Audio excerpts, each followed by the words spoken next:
দাদা জ্বরের ওষুধ আছে? আছে। কত করে পোয়া? পোয়া? ওষুধ খায় পোয়া কেনে? কেনে তো না, ওটা তো জানো। তাহলে জানো মানুষ কেজিত নেয়, কিন্তু মোর বাড়ির যে মোর একলারে জ্বর, মোকে এক পোয়া হলে হবে।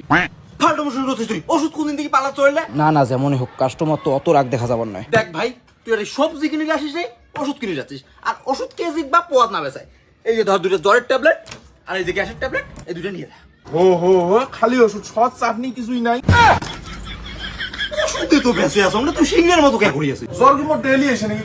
কতদিন পরে জ্বর আসে, একদিন ওষুধ খান, মন শান্তি করে ওষুধ খান। এই দুটো ওষুধ নিয়ে মুখে দেওয়ার সাথে শেষ হয়ে যাবে, ওই জন্য কোনো এক পোয়া দিই। ওই বাকার ফার্মেসিতে ওষুধ ভাগা দিয়ে বেঁচে আছে, মুই অটে না নিয়ে তাও তোমার অটে আসলুম। আর তোমার এমন ওষুধ ভাগাত বেঁচে আছে, এটা মাছ পাইছে নাকি? কোষ কি? हे प्रभु हे हरि राम कृष्ण ए 50 ভাগা 50 নিয়ে যাও, একদম সস্তা। জ্বর হয়েছে, সর্দি হয়েছে, নাকি হয়েছে হাগা, আমার ওষুধ নিয়ে যাও মাত্র 50 টাকা ভাগা। 50 মাত্র 50। দাদা ওষুধ ঠিক আছে তো? একদম টাটকা মাল, খায় আলাদা টেস্ট পাবেন। একদিন নিজে খায়া দেখো, ডেইলি খাবার চাবেন। একটা মালও পাঠিয়ে নেই, সব টাটকা একদম। ঠিক আছে, এক ভাগা দাও।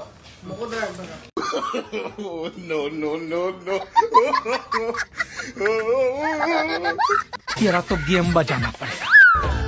अब देख तू 1 কেজি নিলে 50 টাকা, 2 কেজি নিলে 90 নেম, একসাথে 5 কেজি নিলে 2টা সিরাপ ফিরে দিম। আইসব পাবলিক ভাঙি সিরি ওষুধ দিয়ে চং পাইকারি।